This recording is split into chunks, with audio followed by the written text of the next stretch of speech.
ce matin, j'aimerais bien surprendre la parole de Dieu avec vous. Et j'aimerais la prendre dans le livre d'Ésaïe, chapitre 14. Et nous lirons là du verset 3 au verset 1. Éternel notre Dieu, notre Père, nous rendons grâce, béni sois-tu, la parole est la vérité, elle est la vie, Seigneur, nous pas à toi sans avoir que ce soit une bénédiction pour tous ceux qui l'entendront et que toute la gloire soit faite. Gloire au Père, gloire au Fils et gloire au Saint-Esprit. Amen. Et quand l'Éternel t'aura donné du repos, après tes fatigues et tes agitations, et après la dure servitude qui te fut imposée, alors tu prononceras ce chant sur le roi de Babylone, et tu diras, et quoi, le tyran n'est plus, l'oppression a cessé, l'Éternel a brisé le bâton des méchants, la verge des dominateurs. Celui qui dans sa fureur frappait les peuples par des coups sans relâche, celui qui dans sa colère subjuguait les nations, et poursuivit son ménagement. Toute la terre jouit du repos et de la paix.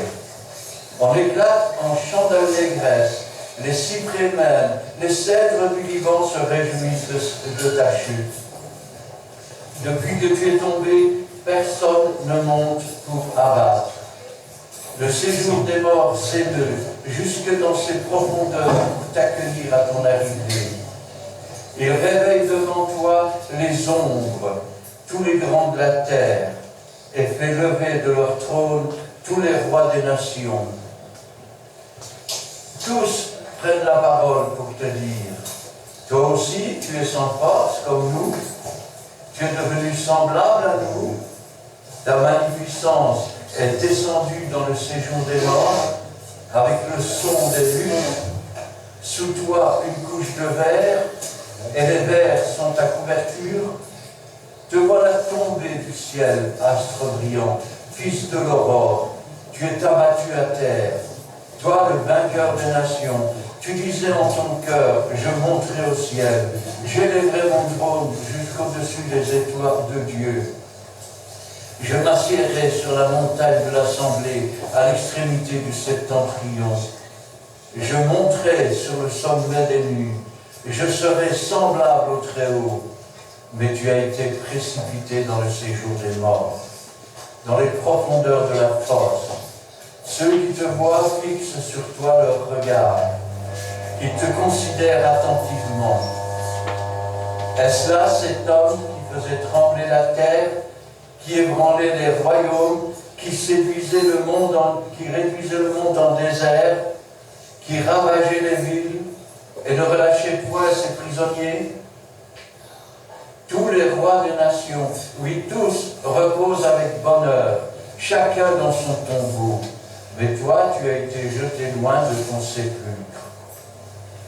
Comme un rameau qu'on dédaigne, comme une dépouille de gens tués à coups d'épée et précipités sur des pierres d'une fosse, comme un cadavre foulé aux pieds. Tu n'es pas réuni à eux dans le sépulcre, car tu as détruit ton pays, tu as fait périr ton peuple. On ne parlera plus jamais de la race des méchants. Amen. Amen. L'entête de ce chapitre que nous venons de lire, de ce chapitre, prophétie contre le roi de Babylone. Alors, rappelons-nous un peu qui est ce roi de Babylone. D'abord, quand ils sont sortis de l'arche, Dieu avait dit, soyez féconds, multipliez, dispersez-vous sur la face de la terre et assujettissez-la.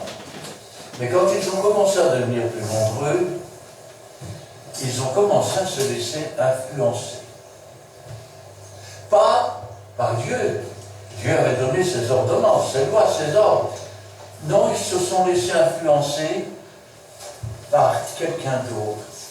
quelqu'un qui était invisible, qui se tenait là, et qui allait les conduire à déclarer qu'ils allaient se donner un nom.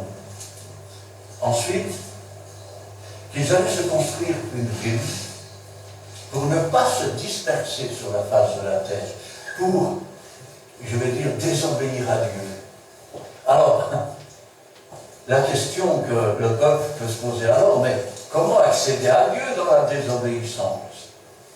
Et toujours ce roi qui se cachait derrière leur a fait croire qu'ils pourraient y arriver par leurs efforts. Et ils ont commencé à construire une tour. On a appelé plus tard la tour de Babel. Pourquoi Babel? Parce que c'est confusion de langage. C'est-à-dire que quand on désobéit à Dieu, eh bien, tous les moyens sont bons pour atteindre Dieu, sauf celui que Dieu a fixé. Alors on essaye par notre propre intelligence, par nos efforts, et derrière tout ça se cache une armée, un peuple. À sa tête, il est appelé le serpent ancien, le dragon des derniers temps. Il est appelé Satan. Il est appelé aussi Lucifer, ce qui signifie lumière. Il est vrai qu'il s'appelait astre brillant. Son peuple, c'est le tiers des anges qu'il a entraîné avec lui pour combattre Dieu, pour s'asseoir sur le trône de Dieu. Mais il a perdu la bataille dans le ciel. Alors ils ont été jetés dans l'abîme. Et le diable, lui, quand Dieu a fait la terre, il l'a réduit au rang d'un animal qui devait être soumis à l'homme. Le serpent était le plus rusé de tous les animaux. Alors, nous savons tous que Adam et Ève ont été influencés à nouveau. Et puis, ils ont préféré croire le serpent que croire Dieu. C'est de cette armée-là qu'on parle, de ces anges qui ont quitté leur demeure première, qui sont devenus des esprits errants, que l'on appelle sur la terre des démons, qui sont souvent invisibles aux yeux, mais qui en réalité sont des masses ténébreuses compactes. Vous savez, un peu comme on nous raconte dans l'histoire de Moïse en Égypte, les ténèbres étaient tellement, je vais dire, compactes qu'on pouvait les toucher du doigt. Et voilà qu'ils ont commencé à assujettir la terre. Ils ont commencé à provoquer des guerres, à provoquer toutes sortes de choses. Pourquoi? Parce que,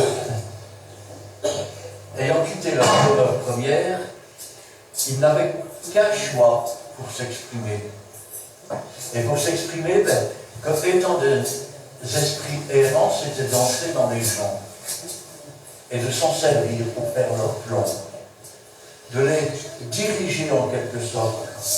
Parce que l'homme étant sous le péché, il est automatiquement sous la coupe de Satan. Et voilà maintenant cette prophétie qui nous parle en fait du roi de Babylone, qui n'est autre que le diable. Quand on parle de Babylone, on dit confusion de langage. Quand un nouveau-né, un bébé commence à émettre des sons, qu'est-ce qu'on dit? Il balbutie. Le balbutiement du bébé. Eh bien, la Bible nous dit que c'est par un peuple étranger, par des balbutiements, qu'il enseignera son peuple.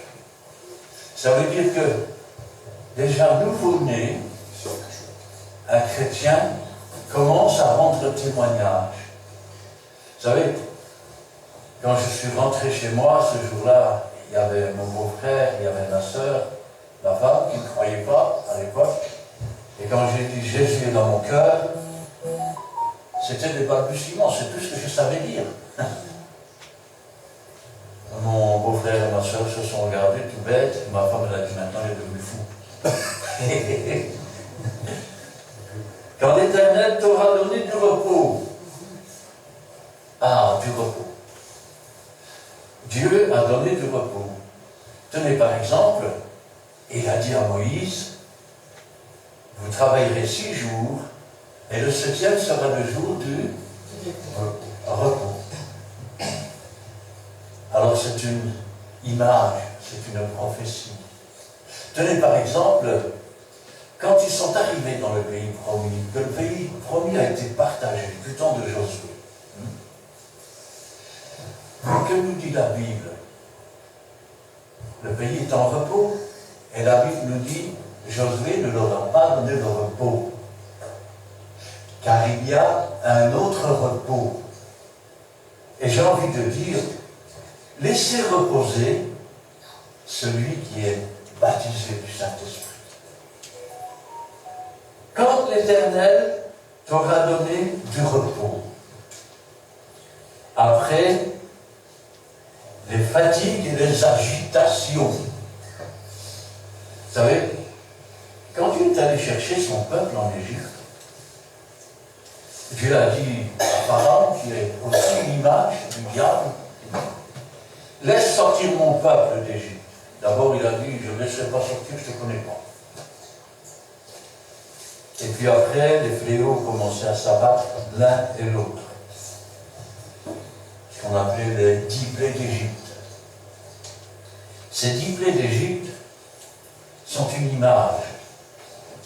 Vous croyez que vous êtes sortis du monde, que vous êtes nés de nouveau, par vos efforts, mais il faut savoir que dans chaque prière que vous faites, il y a un combat dans le ciel. Parfois on se dit, mais ça fait un moment que je prie, je ne vois rien. Rappelez-vous ce qui a été dit à Gédéon. Dès le premier jour, j'ai entendu ta prière, et il y a eu combat dans le ciel. Et nous avons remporté la victoire, je t'apporte la réponse.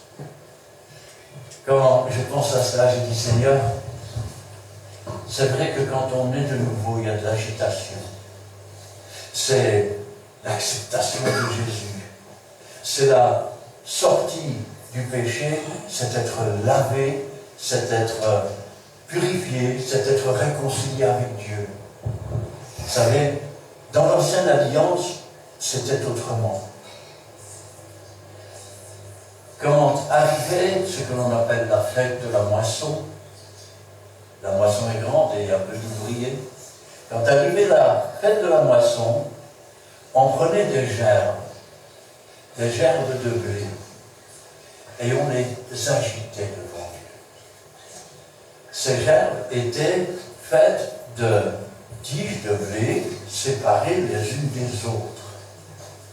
Ainsi, quand nous passons de la mort à la vie, on pourrait dire que nous passons de la mauvaise herbe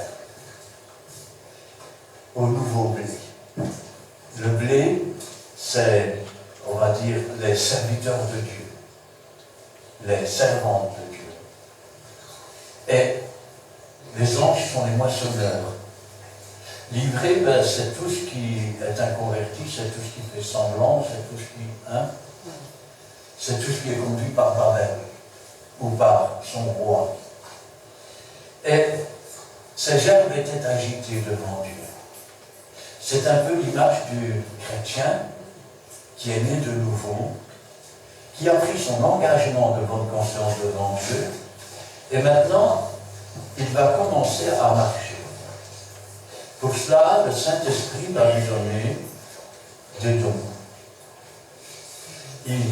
Jésus va donner des ministères, et c'est ce qu'on appelle la marche de sanctification en sanctification, sans laquelle personne ne verra Dieu. C'est une marche difficile. Pourquoi? Parce que, je crois que je suis enfin délivré. Ça fait plusieurs jours que cette histoire de Pharaon. Et puis, le diable, tu l'as ficelle, dit non, tu t'en iras pas. C'est pas possible. Seigneur, j'avais prié pour être délivré. Et ça commence. C'est l'agitation. S'agite d'un côté et de l'autre devant Dieu. Et c'est une lutte, on va dire, presque chacun pour soi. Mais cette lutte, elle ne peut pas durer tout le temps comme ça. il vient un moment, ce que l'on appelle la Pentecôte. Pente signifie 50e. Côte signifie jour. Pour les enfants qui vont à l'école, vous avez aussi ce genre de chiffres, puisque nous avons le pentagone qui fait 5 côtés, l'hexagone qui en fait 6, vous avez l'octogone qui en fait 8, et puis vous avez le pentagone, 50 côtés. Ici, Pentecôte, vous voyez, c'est pas le même mot. Gaude, côté, côte, jour, 50e jour. La Pentecôte n'a pas été inventée en acte 2. Le 50e jour était une fête juive, où l'on n'apportait plus des gerbes séparées les unes des autres. On apportait 2 pains. Et dans ces pains, il y avait encore du levain. Je dirais, je ne comprends pas, du pain avec du levain devant Dieu. Il est impossible aux hommes de se sauver. Mais tout est possible à Dieu. Ça veut dire que ces gerbes de blé, elles ont été formées, elles ont été broyées, elles ont été unifiées par l'huile, par le Saint-Esprit, par l'eau, par le sel. Et maintenant, elles forment 2 pains, mais il y a toujours un peu de levain dedans. C'est la fin de la sanctification, où on fait partie du corps de Christ, où nous sommes des pierres vivantes, guidées par le Saint-Esprit, mais nous sommes encore, je vais dire, pécheurs. Il y a encore des choses que... Et nous ne savons pas aller plus loin. C'est alors que le feu de l'Esprit descend sur ces 2 pains. Et que le levain disparaît, la religion disparaît. Pourquoi 2 pains? Pourquoi pas 12? Pourquoi pas 7? 2 pains parce que Jean aux 7 églises. Vous regardez les 7 églises, il n'y en a que 2 qui sont agréables à Dieu. Et pour les autres, si quelqu'un a vaincu, a surpassé l'église dans laquelle il se trouve, il sera sauvé. Mais il sera admis dans les 2 pains, dans ceux qui sont agréés. Alors, maintenant que le Saint-Esprit est venu, maintenant qu'on est baptisé du Saint-Esprit, on ne se débat plus. On ne se débat plus. Regardez, je continue à lire. Quand l'Éternel t'aura donné du repos, de véritable repos, après tes fatigues et tes agitations, après la dure servitude qui te fut imposée, après avoir été esclave, après que le Seigneur ait fait tomber les fers, après qu'il ait brisé les chaînes, après qu'il t'ait renvoyé libre, après qu'il t'ait maintenant, ou qu'il ait fait maintenant de toi un temple, une habitation, dans laquelle le Saint-Esprit s'est installé. Remarquez, une colombe ne se pose jamais sur un tas de fumier. C'est la raison pour laquelle le feu du Saint-Esprit brûle le reste des péchés. Beaucoup vous diront, nous marchons tous d'une manière ou d'une autre, et je vous dirai que celui qui marche selon l'Esprit ne pêche pas. Et que tout disciple accompli est semblable à son maître. Est-ce que le maître a péché? S'il avait péché une seule fois, nous ne serions pas là. Nous serions tous perdus. Alors, tu prononceras ce chant sur le roi de Babylone. Et tu diras, et quoi? Le tyran n'est plus. L'oppression a cessé. Rappelez-vous, je renverrai libre les opprimés. L'Éternel a brisé le bâton des méchants, la verge des dominateurs. Toute arme qu'on forgera contre les enfants de Dieu, baptisés du Saint-Esprit, sera brisée par l'Éternel. Vous m'entendez? Amen. vous êtes baptisés du Saint-Esprit, vous n'êtes pas un peuple qui cherche la victoire, vous n'êtes pas un appelé, vous êtes un élu. Amen. Vous faites partie du peuple de Dieu, vous êtes l'élu. Et l'élu, c'est celui qui partage, ou plutôt avec qui la victoire de Jésus-Christ est partagée. Ça veut dire que quand vous vous approchez d'une personne qui est possédée, votre vie est cachée avec Christ. Mais elle n'est pas cachée pour tout le monde. Et l'esprit méchant qui est là, vous voit. Et il dit, là, il y a l'Esprit de Dieu. Là, c'est Jésus-Christ qui vit en lui. Les démons croient, mais ils tremblent. Ils ont peur. Ce n'est pas à vous de craindre. Mon épouse est là, elle peut le dire. Cela fait partie aussi de mon ministère. Je suis rentré dans des endroits où vous seriez partis en courant, où les meubles bougeaient, où j'ai vu une petite femme de 30 kilos contre son mari de 80 kilos avec une voix épouvantable et lui dire « Qu'est-ce que tu veux ?» Il en avait plus lâche, le pauvre. Quand je pense à ça, je dis « Seigneur, jamais deux situations ne sont pareilles. Jamais. » Ça veut dire que en près de 40 ans de ministère, je n'ai jamais rencontré deux fois la même chose et toujours au sujet d'esprit méchant. Ça veut dire qu'il faut chercher dans l'esprit la solution, car c'est lui qui la connaît. Celui qui marche selon la chair ne connaît rien, il ne sait rien. Il est un perdant. Mais si vous marchez avec le Seigneur, le bâton qui avait été pris pour essayer de vous briser va se dissoudre. Et l'ennemi, vous savez ce qu'il va dire? Il va dire, il fait trop chaud. Je ne peux pas y faire un tour. Vous savez, dans les églises où l'Esprit de Dieu règne vraiment, vous savez ce qu'il est dit? Les injustes ne résistent pas dans la maison des justes. Pourquoi? Parce qu'ils ne peuvent pas faire face à l'Esprit de Dieu. Je vais aller plus loin. L'enchantement ne peut rien contre Jacob, ni la divination contre Israël. Ça veut dire que vous pouvez amener le plus grand sorcier ici.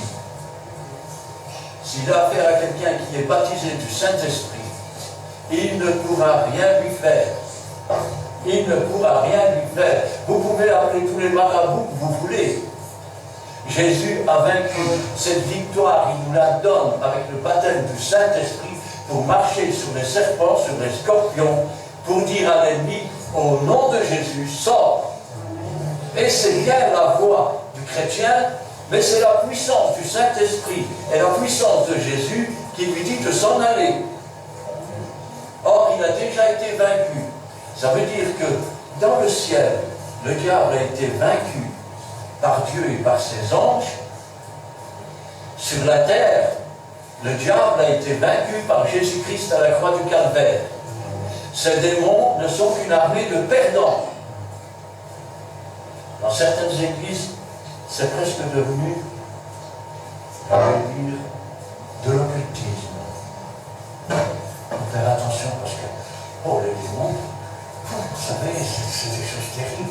Et puis, il faut savoir que il faut avoir un ministère, il faut avoir été appelé pour ça. Voici le miracle qui accompagneront ceux qui auront cru. C'est une question de foi, c'est une question de confiance. Vous savez, quand je suis revenu de l'hôpital, après que j'avais eu la méningite, que j'étais dans le coma, peut-être un mot ou deux après, il y a quelqu'un qui me téléphone. J'ai toujours quelqu'un qui apparaît, qui me dit que c'est mon mari qui était mort. Et je dis, ben, ça va, je vais aller voir. La plus vient de mes filles, elle me dit, tu vas pas aller, tu n'es plus en état. Tu n'es plus en état. Tu vois bien que tu es beaucoup plus faible qu'avant. Mon épouse, elle dit, j'étais sûr que ça va aller. Tu ne vas pas avec ta chair, tu ne vas pas avec ta force. C'est le Saint-Esprit qui est en toi, c'est Jésus-Christ, c'est l'ange éternel qui campe autour de toi. Je dis autrement, tu peux être grand et baraqué comme ça, et te dire, je vois un démon en face, il ne me fait pas peur. Et tu vas te ramasser une danse par une petite vieille avec un bâton assis. Mais tu peux avoir un possédé qui mesure 2 mètres de haut, 1 mètre de large. Et tu peux être une petite vieille avec un bâton qui ne sait presque plus avancer, mais qui a le Saint-Esprit dans son cœur, dans son âme, dans sa vie, et en qui Jésus-Christ vit. Je peux te dire qu'avant que la vieille n'arrive à sa hauteur, il va changer de trottoir. Il va changer de trottoir. Vous savez, au début que j'étais chrétien, mon épouse n'y croyait pas beaucoup. Et un jour, on se promenait sur le marché, et je lui dis, tu vois, cet homme, c'est un possédé. Elle me dit, tu vois des possédés partout. J'ai dit, on va passer devant. Regarde bien. Et on passe devant. Qu'est-ce qu'il a fait là quand on est passé devant lui? Comme ça.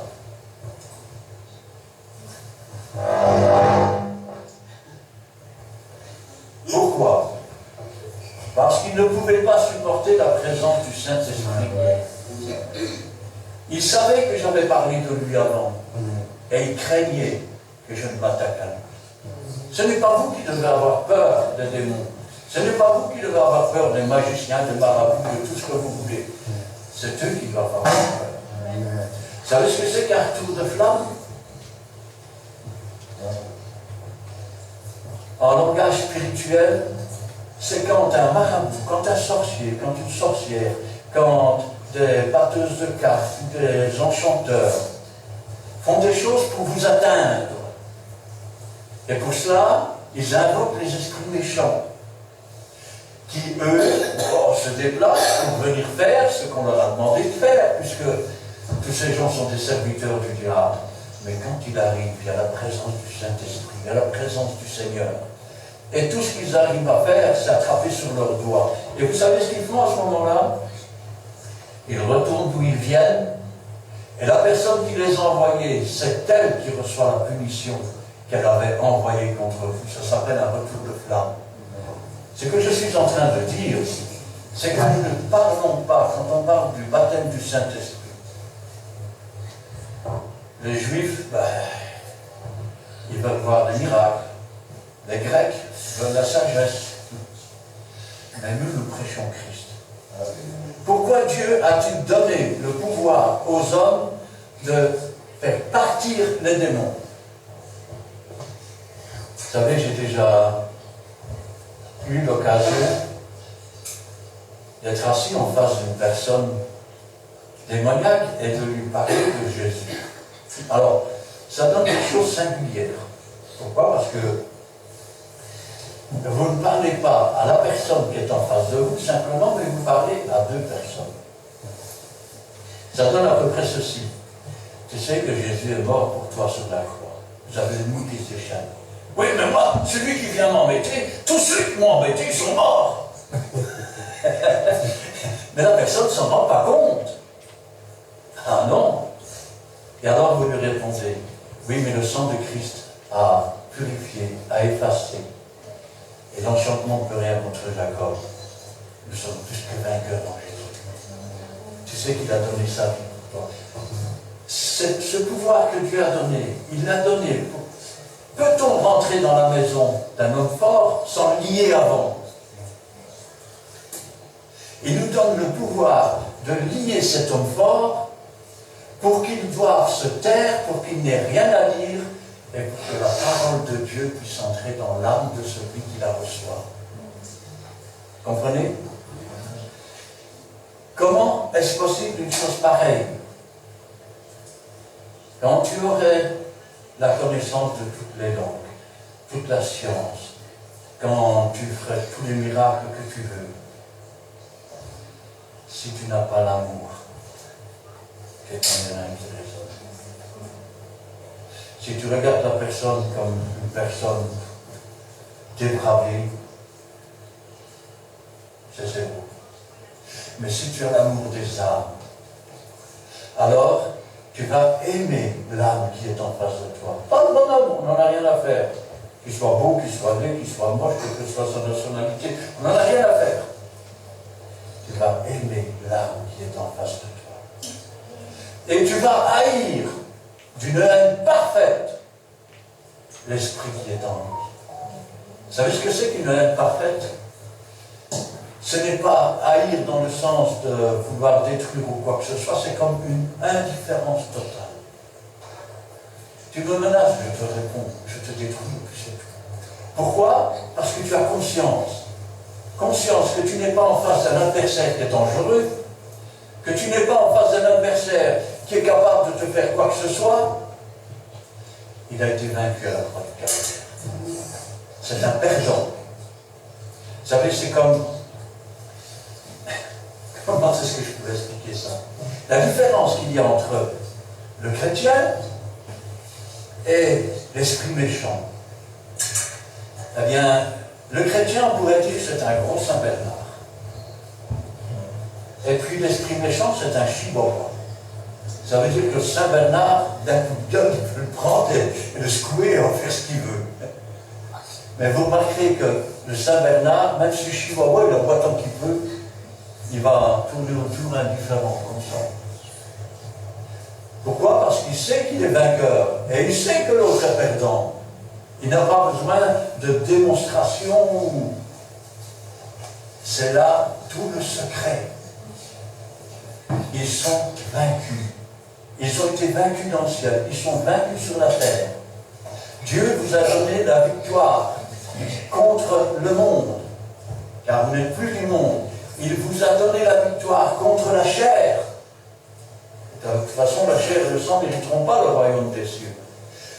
Il vous donne la puissance qui était en Jésus. Celle avec laquelle Jésus a chassé les démons. Celle avec laquelle il a ressuscité les morts. Celle avec laquelle il a ouvert les yeux des aveugles. Cette même puissance qu'il a donnée à ses apôtres et qu'il donne aujourd'hui à ses véritables enfants de Dieu. Amen. C'est de cela qu'on nous parle. Vous savez, une prophétie, elle a d'abord un côté physique, mais après elle a un côté spirituel. Alors tu prononceras ce chant sur le roi de Babylone et tu diras, « Eh quoi le tyran? N'est plus l'oppression a cessé. L'Éternel a brisé le bâton des méchants, la verge des dominateurs. Celui qui dans sa fureur frappait les peuples par des coups sans relâche, celui qui dans sa colère subjuguait les nations, est poursuivi sans ménagement. » Vous entendez ce qui est marqué? Celui qui autrefois avait fait de nous un esclave, qui nous frappait à coups de bâton et qui cherchait à nous traîner dans la boue. Vous savez d'où vient le mot éboueur? Vous allez dire qu'est-ce que ça a avec ça, vous allez comprendre. Le mot éboueur vient simplement que au Moyen-Âge, on jetait les seaux hygiéniques dans le ruisseau. Et puis, ça descendait dans le fond et ça stagnait là-bas. Et puis, une fois par an, vous aviez des hommes qui venaient et qui drainaient le fond. Et donc, ils enlevaient la boue. On les appelait les éboueurs. Et quand Babel est construite, vous savez sur quoi elle est construite? C'est marqué dans la Bible, chapitre 11 de la Genèse, si ma mémoire est bonne. Elle est construite sur de l'alluvion. Et l'alluvion, vous savez c'est quoi? C'est la boue du fond de la rivière. Jésus a enlevé la boue du péché. Nous n'avons plus à être soumis aux eaux dérobées. Parce que l'eau que nous buvons, elle vient du ciel. Elle vient du roi des rois et du Seigneur des seigneurs.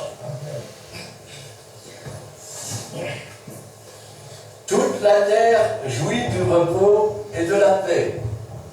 Là, nous avons l'image, après la délivrance, après le baptême du Saint-Esprit, nous avons l'image du millénium.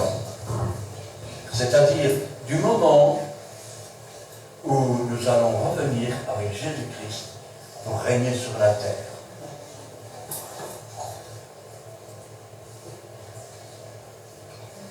On éclate en chant d'allégresse.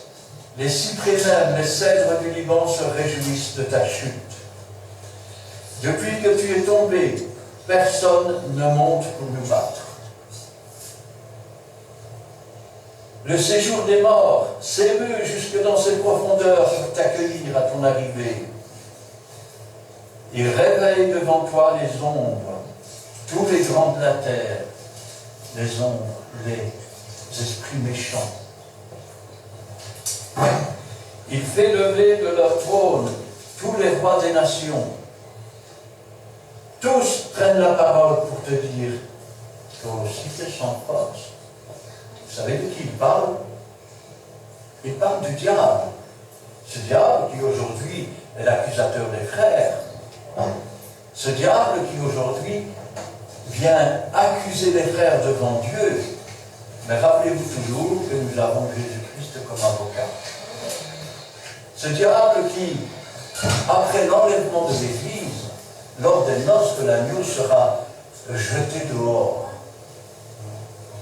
Lui qui a accusé et qui accuse jour et nuit les frères, ce jour-là, il aura la bouche fermée.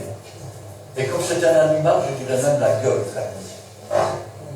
Parce que quand le maître de la maison va entrer, il va regarder, il se trouve parmi eux un homme qui n'a pas mis son habit de noces. Il ne peut pas le mettre. Qui t'a permis d'entrer? Comment es-tu entré ici? Et il a la bouche fermée. Et le maître de la maison dit à ses serviteurs, c'est-à-dire aux anges, prenez-le, jetez-le dehors. C'est une prophétie que je vous annonce ici. Et une étoile est tombée du ciel, astre brillant. Une étoile est tombée du ciel. Elle entraîne avec elle le tiers des étoiles. Le dragon a été jeté du ciel. Il entraîne le tiers des étoiles avec sa queue. Le diable est tombé sur la terre. Malheur à la terre, car il sait qu'il en a pour peu de temps. Nous sommes là-haut avec le Seigneur. Ensuite, quand nous revenons pour régner, et c'est là où nous sommes maintenant, on éclate en chant d'allégresse, les cyprès, même les cèdres du Liban se réjouissent de ta chute. Depuis que tu es tombé, personne ne monte pour nous abattre. Le séjour des morts s'émeut jusque dans ses profondeurs pour t'accueillir à ton arrivée. Il a été jeté dans le séjour des morts. Et la porte du séjour des morts a été fermée pour 1000 ans. Il réveille devant toi les ombres, tous les grands de la terre, c'est-à-dire tous les démons qui ont asservi le monde. Il fait lever de leur trône tous les rois des nations. Tous prennent la parole pour te dire, toi aussi tu es sans force comme nous. Mais on nous a toujours raconté que les démons c'était quelque chose de fabuleux, d'incroyable, il faut faire attention.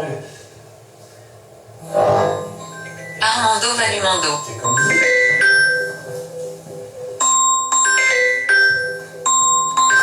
Comme nous, il parle des hommes, des femmes qui sont dans le séjour des morts, qui ont vécu comme si Dieu n'existait pas.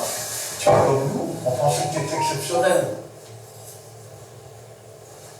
Ta magnificence est descendue dans le séjour des morts, avec le son des luttes, en musique encore. Hein? Sous toi est une couche de verre, et les verres sont ta couverture. Regardez là, on parle bien du diable. Devant la tombée du ciel, astre brillant, fils de l'aurore, tu es abattu à terre. Toi, le vainqueur des nations, toi qui as corrompu le monde, toi qui as mis en esclavage la terre entière, te voilà vaincu.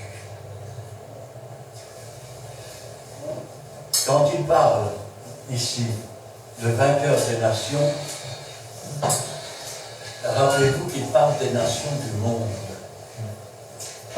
Quand vous êtes un véritable enfant de Dieu, vous n'êtes pas belge. Oui, bien sûr, j'ai une carte ici pour vivre sur la terre, mais je ne suis pas belge. Vous n'êtes pas africain. Vous n'êtes pas japonais. Vous n'êtes pas indien.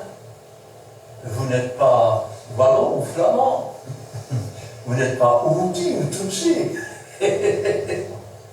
Vous n'êtes pas Corée du Nord ou du Sud. Vous n'êtes pas russe ou européen. Quand vous êtes un véritable enfant de Dieu, vous êtes concitoyen de la cité céleste. Amen. Ça veut dire que vous avez renoncé à votre vie dans ce monde. Vous avez renoncé à être belge ou à être russe ou à être africain ou à être... Vous êtes concitoyen de la cité céleste. Ça veut dire que vos coutumes, ce sont les coutumes de Dieu. Pas celles du pays que vous veniez avant. C'est les coutumes de Dieu. Pas les coutumes qui sont faites dans le pays des Indes ou dans, je vais dire, le pays des Russes. Vos coutumes, c'est les coutumes de Dieu. Pourquoi? Parce que vous êtes concitoyen de la cité de Dieu. Parce que le roi de la cité de Dieu, c'est Jésus. C'est Jésus. Il est sacrificateur, et souverain sacrificateur d'ailleurs, selon l'ordre de Melchisédek pour toujours. Et il fait de nous des sacrificateurs avec Jésus. À votre avis, selon quel ordre? L'ordre de Melchisédek? Qui est Melchisédek? Il y a des gens qui ont dit que c'était l'image de Jésus. Il n'a pas de généalogie, il n'a pas de commencement de vie. Il n'a pas de fin de vie. Il est de toute éternité. Parce que quelqu'un qui n'a pas de commencement de vie et qui n'a pas de fin, ou il n'a jamais existé, ou il a toujours existé. Il est donc éternel, puisqu'il est venu auprès d'Abraham. La deuxième chose, Abraham lui a donné la dîme de tout. Est-ce que Melchisédek a demandé quoi que ce soit? Non. C'est lui qui a décidé. Dans certaines églises, il paraît que la dîme est obligatoire. Alors, tranquillement sur le thème de la Bible, quand Jacob était sur son rocher, qu'il a vu monter des cendres sur l'échelle de Dieu, les anges, rappelez-vous quelle était cette échelle? Les catholiques diront c'est Marie. Jésus a dit, désormais vous verrez les anges monter et descendre sur le Fils de l'homme. C'est clair. C'est lui l'échelle. C'est le seul médiateur entre Dieu et les hommes. Et Jacob a dit, si tu me fais revenir en sécurité, je te donnerai la dîme de tout. Est-ce qu'il a donné quoi que ce soit? Non. Non. Plus tard, Dieu a réclamé cette dîme. Il l'a réclamé à ses descendants. Parce que l'arrière-arrière-arrière-arrière-grand-père l'avait promis. Et Dieu réclamait son dû au peuple. Il a donc donné cette loi. Quand je pense à ça, je dis, Seigneur, revenons à notre Melchisédek. Il est sacrificateur pour toujours. Et puis, qu'est-ce qu'il fait? D'abord, il n'est pas le pain, il n'est pas le vin. Il n'est pas Jésus. Vous voyez que la Sainte Seine a été inventée par Jésus. Alors, laissez-moi vous dire. Melchisédek fit apporter le pain et le vin. Il fit apporter le pain et le vin. C'est le Saint-Esprit qui apporte la parole, le corps de Christ, le pain et le vin.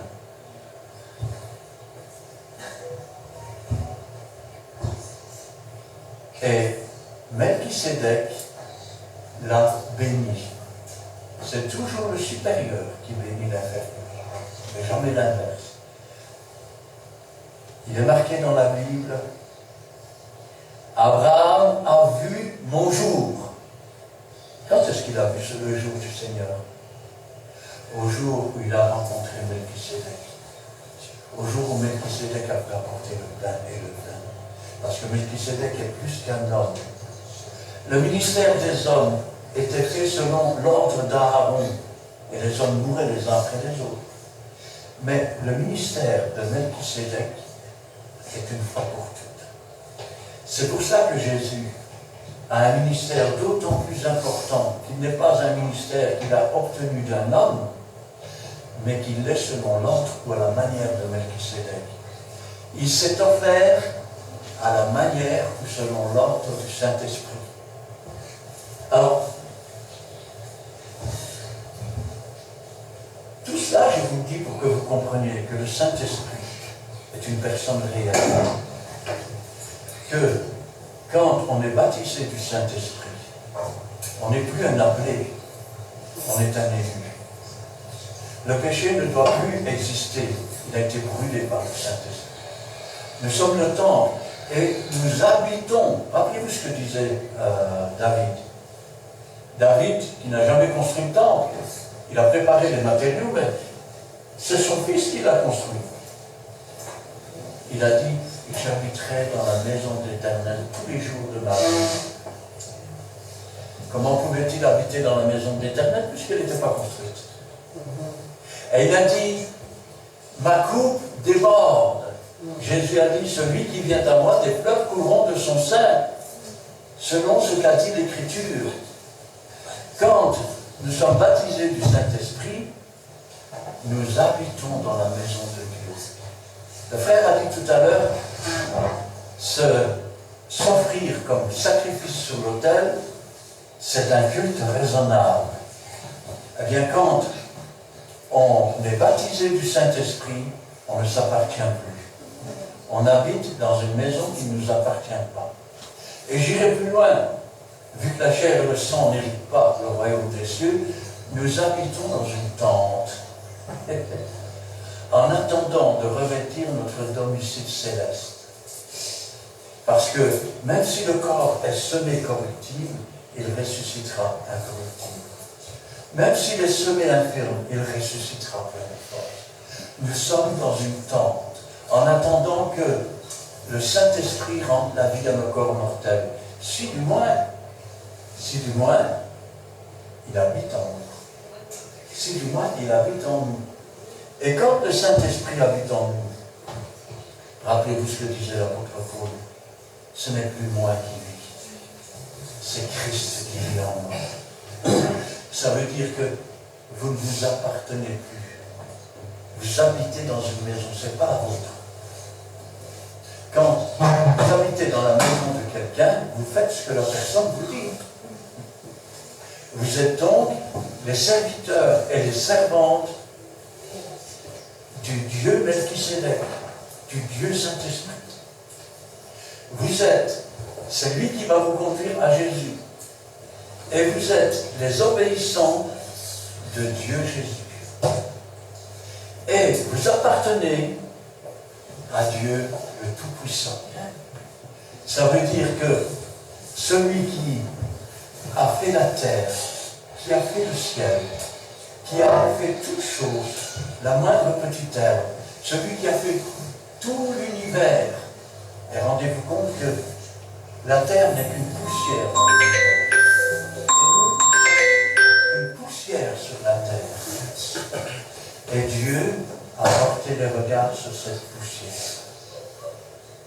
Dieu nous a aimés au point de faire venir dans une poussière, dans un corps, celui qui remplit toutes choses, celui qui peut être partout en même temps, qui peut faire tout en même temps.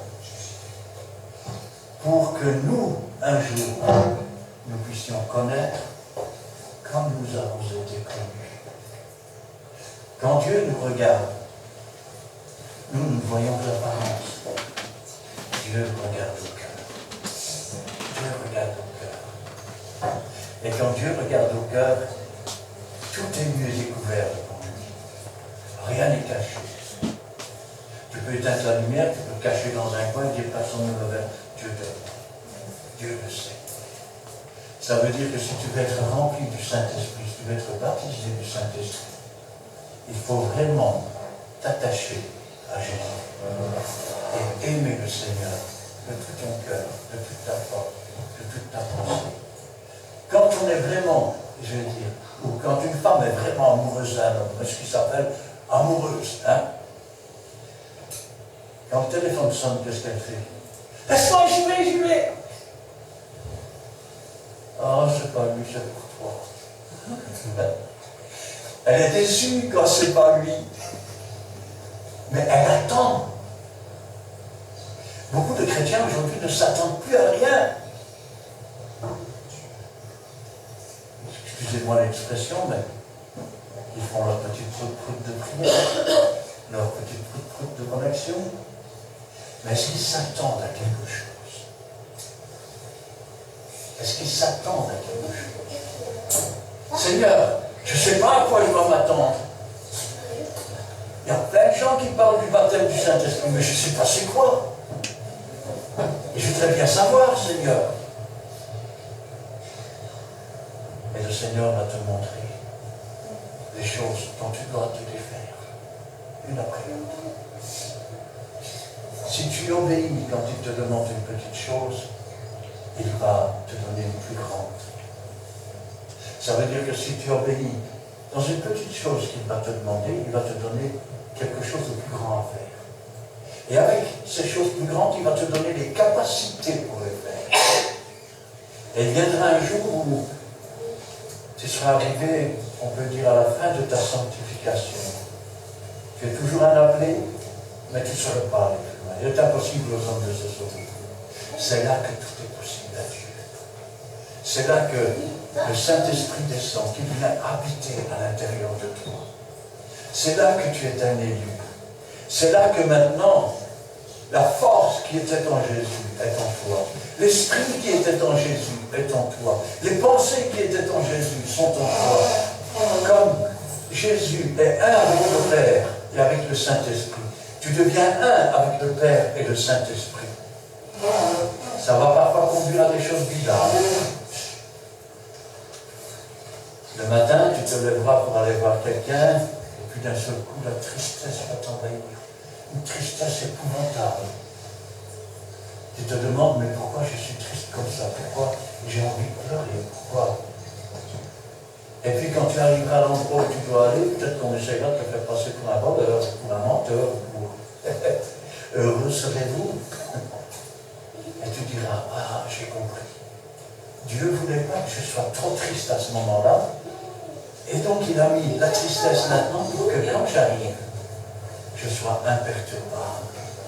Et une autre fois, tu seras assis à la maison et sans savoir pourquoi, tu commenceras à te mettre à prier, à pleurer, à chercher la face de Dieu pour une personne.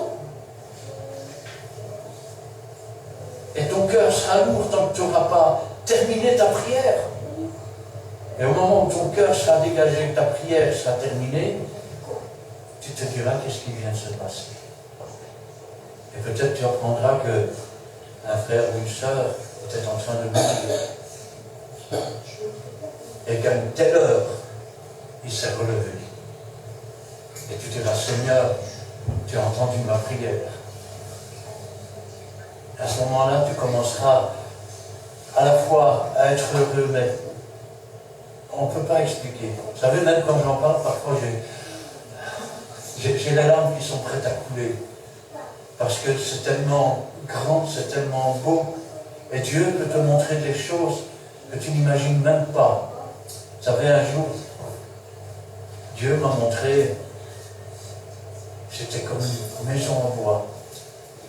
Et je montais un escalier, puis je soulevais une trappe, et je me retrouvais dans une chambre haute. Elle était vide. Puis, alors je redescendais, et puis j'entends du bruit. Et je remonte dans cette chambre haute. Et là, qu'est-ce que je vois? Elle était remplie de monde. Et je dis, Seigneur, c'est vrai. Une autre fois, il m'a montré, c'était comme deux cartes postales.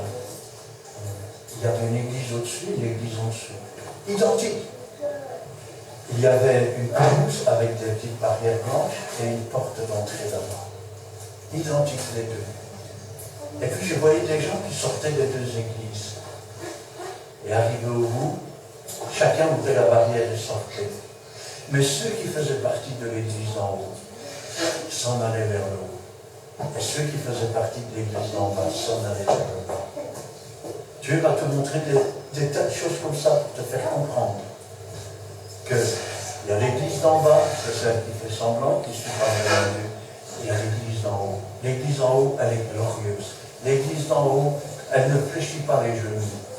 Mais au nom de Jésus, et dans la bouche d'un élu, tout genou fléchit.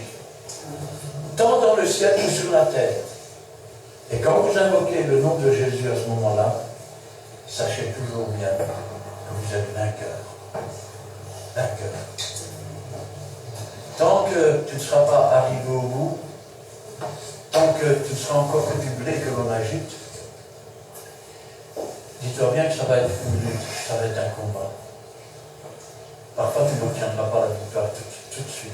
Parfois même, il te faudra réaliser que ça t'est impossible.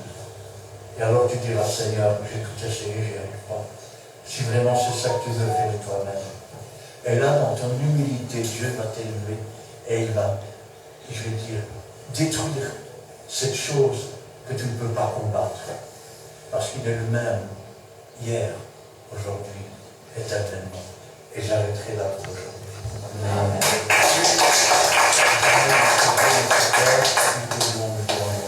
Béni sois-tu et gloire à toi.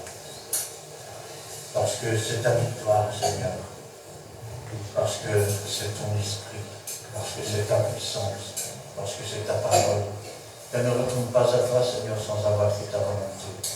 Qu'elle puisse être une bénédiction pour ceux qui l'entendent. Et qu'elle ne rentre pas par une oreille, sortir par l'autre, Seigneur. Qu'ainsi il puisse grandir, car toute parole est bonne pour instruire, pour exhorter, pour reprendre, et que toute la gloire te revienne. Gloire au Père, gloire au Fils, et gloire au Saint-Esprit. Amen. Amen.